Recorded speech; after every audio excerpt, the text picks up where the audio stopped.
I agree with you. Thank you, Witkoff.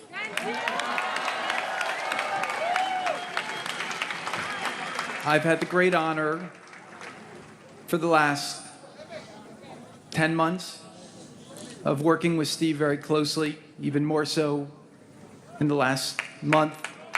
And I have to tell you, it's been an honor to me to work with such a special man who's approached this impossible task with a full heart and with a full commitment.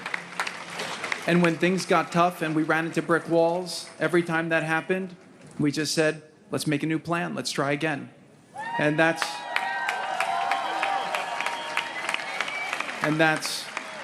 what being partners with Steve was like. And I also have to say, working with President Trump on this, his commitment to seeing peace, to seeing the hostages return home, to seeing Israel secure and safe, and to seeing the entire Middle East stable and thriving is unmatched. Thank you, President Trump, for the amazing job you did and for your commitment to bring this horrible conflict to an end. October 7th for me was a shattering day. My wife and I were at a friend's wedding in Colorado, and I remember hearing the news, and I just went to the hotel room, and I was looking at videos and trying to speak to whoever I could to get information, and I just stayed there all night, and I cried. Seeing some of these acts that were committed on that day made me think about how fortunate we are to have a society with rules and laws and people with morals. And seeing these horrific, barbaric acts shocked me to my core in a way that I'll never be the same. Since then, my heart has not been complete. And it's been a tremendous burden that I felt to see these hostages come home.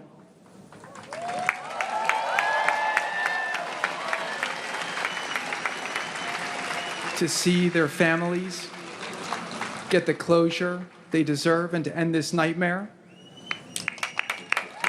And also to see the suffering end for the people in Gaza who, for most of them, were experiencing this through no fault of their own other than being born into a situation that was horrific.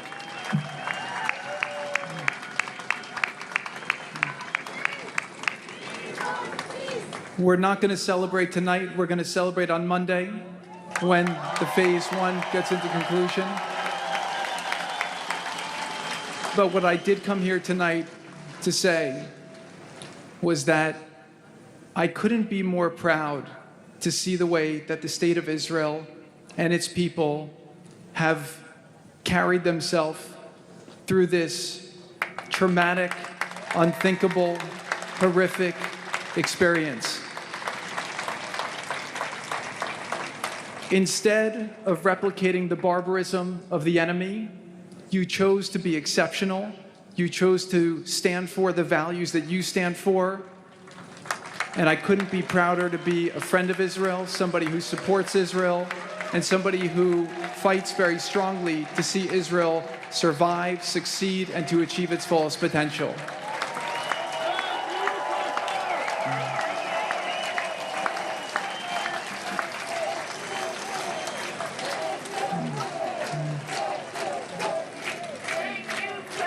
Thank you. All I know, and I have complete confidence in this, is that what will rise from this trauma will be a level of greatness, a level of achievement, a level of impact on the world, a level of leadership that Israel has never seen. And I encourage you all to go forward, to seize that opportunity. And as we close this chapter, let's learn from the challenges and the pain of the last few years. And let's do our best to make Israel, to make the region, to make the world as peaceful, to build bridges of understanding, to eliminate hatred in ourselves, hatred for others, and to really lead with love and understanding. So I thank you all for the tremendous commitment you've all shown, for the support that you have given to these amazing families through such a horrific time. And just the final thing is, I just want to thank the amazing soldiers of the IDF. Without their heroism and brilliance and bravery, this deal would not have been possible. So really want to give a big tribute to them. So God willing, we've accomplished the first phase. It's been very, very rocky. Steve and I will one day tell the stories. They'll make you laugh. They'll make you cry. It was crazy. I noticed he had no four-letter words in his speech because I think he used them all up in the negotiation. But I think that it's a really great thing, hopefully, to celebrate Monday. So really an honor to be with all of you tonight, and I'll introduce my wife, who wants to say a couple words. Tonight, as we stand here together in Tel Aviv, we honor the strength of every family waiting, praying, and believing.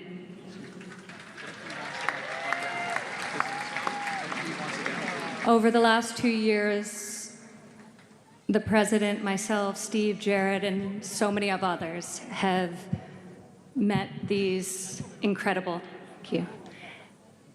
people, and I am in awe by their strength and conviction in spite of such suffering.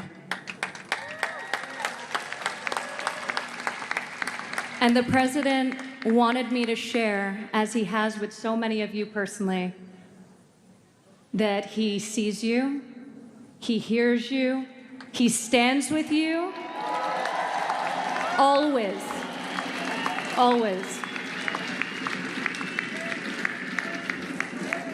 The return of each hostage is not only a moment of homecoming and relief, it's a triumph of faith, of courage, and of our shared humanity.